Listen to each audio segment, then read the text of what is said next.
Lo mejor empieza ahora, porque ya saben ustedes que los martes, si les gusta a ustedes un buen sarao, es el debate político, las diferentes opciones, los diferentes puntos de vista de la actualidad del momento. Por el Partido Popular, Pedro González, buenas noches. Buenas noches. Yo para... ¿Qué más hay que decir? Que hay mucho que... No, si yo me está achacando de veterano y es la segunda vez que vengo a la tertulia. Pero a ti se te dan bien las tertulias. Pedro González. No sabía yo si iba a poder intervenir o no, porque después de largarnos todo el argumentario socialista, no sabía si nos iba a quedar un poquito de espacio, ¿no? Creo que la pregunta que se había planteado es si iba a haber o no iba a haber investidura antes del 27 de noviembre. Y ya yo lo decía la última vez que pude intervenir en esta casa, y decía, y como suelo pensar lo mismo durante un tiempo, me sigo ratificando en aquello que manifestaba, que es que el acuerdo está desde el 23 de julio.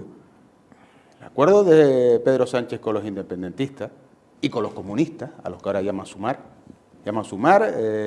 Podemos, Unidas Podemos, si se puede, no se puede, mañana tampoco, y todas las marcas blancas que se le quiere hacer. Pero claro, cuando se habla de ultras, y todavía no conozco la diferencia entre ultra y extrema, porque me estoy perdiendo a veces en esas cosas, ¿no? Pero cuando se habla de ultra, habría que decir que en el gobierno están los comunistas, el Partido Comunista de España, con distintos nombres, pero Partido Comunista. Y de hecho, el secretario general del Partido Comunista es secretario de Estado del gobierno español. Más allá de eso, como decía, el acuerdo está hecho desde el 23 de julio. Y todo esto supone un relato para ir convenciendo a sus determinadas bases. Y a partir de ahí, lo que ha sucedido es que entre medio de ese relato, Alberto Núñez Feijóo aceptó la propuesta de investidura que le hizo Su Majestad el Rey. Y eso los dilató en el tiempo. Entonces el niño caprichoso de Cataluña, pues quiso otro juguete más y ahora están, ya se le va a decir que sí, ya se le ha dicho que sí, pero todo esto supone el intentar convencer a los suyos. ¿Por qué? Porque no estamos hablando que esto se produce una amnistía y es borrón y cuenta nueva. No, la amnistía es el primer paso. Y cuando se habla de amnistía y se habla de negociación y se habla de cintura política, habría que preguntarse si el Partido Socialista también está dispuesto a la amnistía de los del 3%.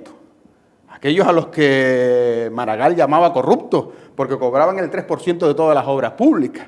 ¿Y por qué digo esto? Porque es que la amnistía no es solo por los delitos de sedición, no es solo por lo que ahora la Audiencia Nacional se pronuncia como delitos de terrorismo, sino también la malversación de caudales públicos. Y dentro de la malversación de caudales públicos es para unos pocos y para conseguir votos, no para que haya una paz social, que es lo que se supone que tiene que haber en las amnistías, sino para que haya unos votos determinados que mantengan a Pedro Sánchez en el poder. A partir de ahí podemos hablar, no, es que la derecha reaccionaria, la derecha no asume los votos. Faltó nada más que dentro del argumentario sacar a pasear a Francisco Franco, que parece que estaba, según todos los argumentarios socialistas, según todos los tuits que ahora sacan, parece que estaba paseando el otro día por la plaza. Después de 40 años estaba paseando por ahí. Es lo único que ha faltado en el discurso. ¿Por qué? Porque aquel que ha polarizado la sociedad, aquel que ha ganado metiendo el miedo, porque habla de que se van a perder derechos porque el gobierno del Partido Popular, que parece que se va a destruir España porque gobierna el Partido Popular. Sin embargo, de lo que no se habla, de lo que no se dice, es precisamente de la quiebra económica y de los millones y millones que un gobierno en funciones está dando, por ejemplo, ahora, diestro y siniestro, a lo suyo, a través de publicaciones en el Boletín Oficial del Estado. De lo que no se habla es de la publicidad institucional con la que se modela un discurso. Que, por ejemplo, en 8 meses superó los 215 millones de euros. En 2 partidas, de 100 y pico cada una. Eso es de lo que no se habla. Y se está hablando de una amnistía de la que, evidentemente, como no puede ser de otra forma, yo estaré en contra de todo acto vandálico que me conste que se produzca. Ahora, que salgan unas personas a gritar por fuera de una sede, a manifestar su descontento, hasta el día de hoy se conocía como jarabe democrático según la izquierda de este país. Cuando el que salía de un acto del Partido Popular era el que les hablaba y tenía un señor con un megáfono que me iba a 20 metros dejando sordo, llamándome de todo por el mero hecho de militar en un partido político, era pues una expresión democrática. Cuando este que estaba aquí salía de un ayuntamiento y había algún que otro energúmeno que trataba de amedrentarme y meterme miedo por el mero hecho, o cuando estaba en unas elecciones, por el mero hecho de portar y colgar una insignia del Partido Popular, pues parece ser que era jarabe democrático. Ahora, qué bien se les da desviar la atención, qué bien se les da hacerse las víctimas.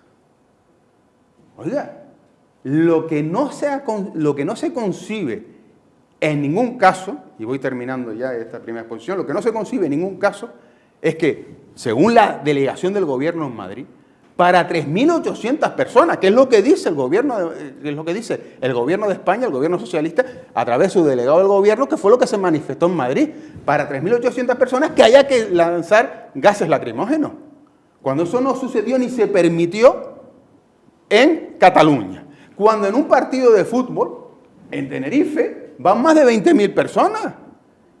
Y no hace falta gasear a la gente, como dice Nicolás Maduro, gaséelos. Era como el expropiese, pero gaséelos, ¿no? Cuando los propios sindicatos, que yo esta mañana en otro medio de comunicación no tenía esa noticia, porque los sindicatos policiales todavía no se habían pronunciado, decía que entendía que no se habría podido producir órdenes políticas de cargar contra la población. No, pues los sindicatos están denunciando que el delegado del gobierno socialista en Madrid dio órdenes políticas para que se cargara y se lanzara gases lacrimógenos contra la población. Vamos con algo absolutamente intolerable. La primera intervención. Las intervenciones ya ahora más cortitas para irnos ya a Canarias. Tengo una duda. A ver. Que si lo de que se come bueno y barato, pues yo no he ido, lo contó Quevedo. No, él lo contó. No digo yo, no sé, porque también ha tenido diputados. Sí, pero Quevedo consiguió ¿Qué? mejora. ¿Qué mejora consiguió? ¿Cómo que no? Mejora personal siendo presidente de una comisión. Yo tengo que haber venido de Marte, seguramente ayer, y no me he enterado de nada, pero bueno, creo haber oído que mejoramos dos presupuestos del Partido Popular en más de 400 millones y consiguiendo anclar derechos en nuestro régimen económico y fiscal y, entre otras cosas, la movilidad en esta tierra. El régimen económico y fiscal todavía no se ha prorrogado. 75%, ¿dónde No se ha está? prorrogado. ¿Dónde está? No se ha prorrogado. ¿Pero dónde está? 75% de subvención para los vuelos. Sí, ¿dónde está anclado? Al REF. Hemos Bueno, anclado. lo cierto es que te resolvió la duda de lo de que se comía más barato, que era lo que tú preguntabas. No, Pues ya está. ¿quién se lo había Vamos. dicho? ¿Quién se lo había dicho? Sí. No, porque es que parece que cuando va un diputado a Nueva Canaria que no es del Partido Popular, o sea, que el de Nueva Canaria deja más propina que el del Partido Popular. Es que me parece que cuando entra a decir que se come bueno y barato, supongo que comerán bueno y barato. Pero, no, que yo, ese mensaje es populista. No, del no, que no yo populista. podría también participar, del que yo también podría participar, porque no estoy en el Congreso. Podría decir que efectivamente los precios que se les dan son irrisorios para las dietas que cobran o para los sueldos que cobran su señoría, pero es que Quevedo personalmente tenía un salario todavía mayor por ser presidente de comisión y yo no recuerdo que diera más propinas que los demás. y se lo ganó. Lo que no puede ser es que en manifestaciones en las que se lanzaban piedras contra los agentes de policía, que los vimos todos en la tele, en las que se le tiraban vallas, en las que se preparaban cóctel molotov, como fueron las que sucedieron, por las que ahora se pretende amnistiar, que incluso está dentro de esa negociación, el que para Tsunami Democratic no haya sanciones cuando se le está juzgando por terrorismo, pues no se lanzara ni se permitiera ni un solo bote de lacrimógeno. Y que ahora, según dicen los sindicatos policiales, no lo digo yo, lo dicen los sindicatos policiales, el delegado del gobierno haya dado órdenes que se hayan utilizado, cuando está entrando en funciones operativas, para 3.800 personas, para 7.000 que dice que había hoy, y que además en unas manifestaciones en las que había niños y ancianos, ¿no? Parece ser que los ancianos y los niños pues, son mucho más peligrosos que los CDRs catalanes. Pero yo creo que tú, que eres un hombre de Estado y con sentido de Estado, yo creo que compartirás que es irresponsable que haya el líder de una formación política, en este caso de Vox, que esté instando a los fuerzas y cuerpos de seguridad del Estado a incumplir órdenes. Pero yo entiendo que eso, hombre, tú yo siendo un hombre de sentido de Estado, entiendes que eso es irresponsable. Igual es que estás irresponsable hasta cierto punto, es decir, si la orden de la que está diciendo que se desobedezca es precisamente la de cargar contra la población con gases lacrimógenos, efectivamente si un funcionario público, y tú eso lo sabes incluso mejor que yo, si un funcionario público es consciente de que reciben una orden ilegal, tiene la obligación de desobedecerla. Pero igual Pedro González. A mí lo que me parece una indecencia es que la legislatura pasada se gastara dinero público del gobierno de Canarias en cosas tales como el perreo feminista, ¿no? A las que iban 20 personas, 14 personas a esos talleres, pero se gastaban cantidades exorbitantes de dinero público. Y en cambio, en estos presupuestos lo que se hace es priorizar las necesidades de los ciudadanos, las necesidades de los canarios. ¿Cuáles son esas principal necesidad que tienen los canarios? Pues, el principal problema que manifiestan, o por lo menos el que cree uno que pueden tener, el de la sanidad. Y es el que más incrementa en el presupuesto. ¿Por qué? Porque hay que poner dinero en la sanidad, pero poner dinero y no ocultar, como ha hecho el gobierno socialista anterior, ocultar los agujeros económicos que se dejaron en sanidad. Agujeros económicos, y no estoy hablando del caso Mascarilla, no estoy hablando de las cosas del Tito Berni y esas que había por ahí, no, estoy hablando de desfases económicos que además podría uno pensar, bueno, quizás no sean ciertos, puede ser que se pone la venda antes de la herida, manifestando que se ha encontrado un agujero económico, pero cuando oye al propio expresidente socialista, Ángel Víctor Torres, hablar de que efectivamente, bueno, que en todos los gobiernos hay transferencias y que se sacan dinero de unas cosas para otras, dice, pues entonces es verdad. Pues es verdad que existe ese agujero económico que hay que tapar y que además hay que seguir invirtiendo para solucionar uno de los principales problemas que tienen los canarios, que es la sanidad. A partir de ahí, evidentemente, yo creo que la bajada del IJIC no se ha renunciado, se ha pospuesto. Que a los 4 meses de entrar en el gobierno no se pueda tomar una medida estructural tan importante como esa, eso no significa que se renuncie, todo lo contrario, creo que está dentro del punto de mira, creo que está dentro del objetivo a conseguir que efectivamente la bajada de los tipos de interés incremente el consumo, como se ha venido haciendo ahora con desgraciadamente, la recaudación que se obtiene ahora no es como consecuencia de incentivar el consumo, es como consecuencia de la subida desmesurada de precios, de la inflación que tiene este país.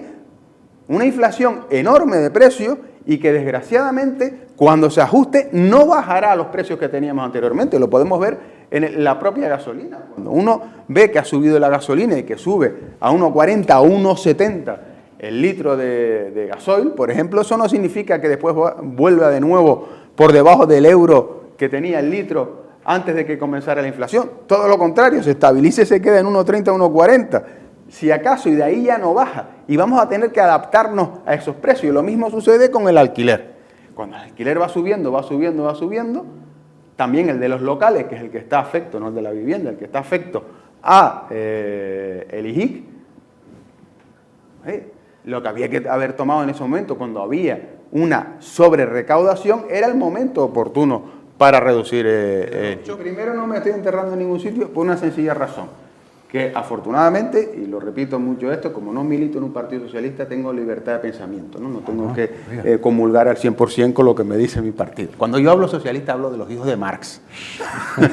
Ahí incluyo a los comunistas, incluyo a todos. No meto a la socialdemocracia, pero sí incluyo a la actual socialista. Estimuló un poco, por eso dice eso.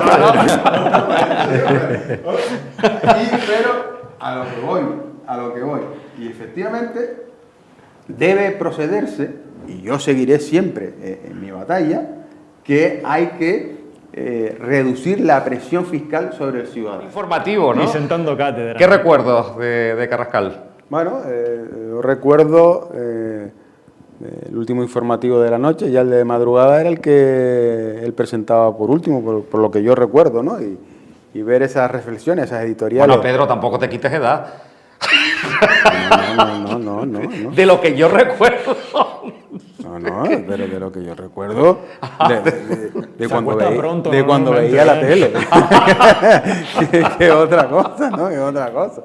¿No? Y después, fíjate si entró dentro del acervo popular, que en el puerto, cuando es la embarcación, algunos de los cánticos le dedican le dedican a su nombre un poco, ¿no? Y haciendo referencia a la extensión que pudiera tener esas reflexiones que le hacía, ¿no? Bueno, yo creo que es un personaje que además de ser muy buen profesional, se supo ganar el cariño de los televidentes, ¿no? Que hoy en día, además hoy en día se lo supo ganar con profesionalidad. No hizo falta que se desnudara, no hizo falta que hiciera ningún tipo de estridencia y no hizo falta ni que hiciera ningún tipo de escándalo, más allá de lo colorido de las corbatas, para marcar impronta, ¿no?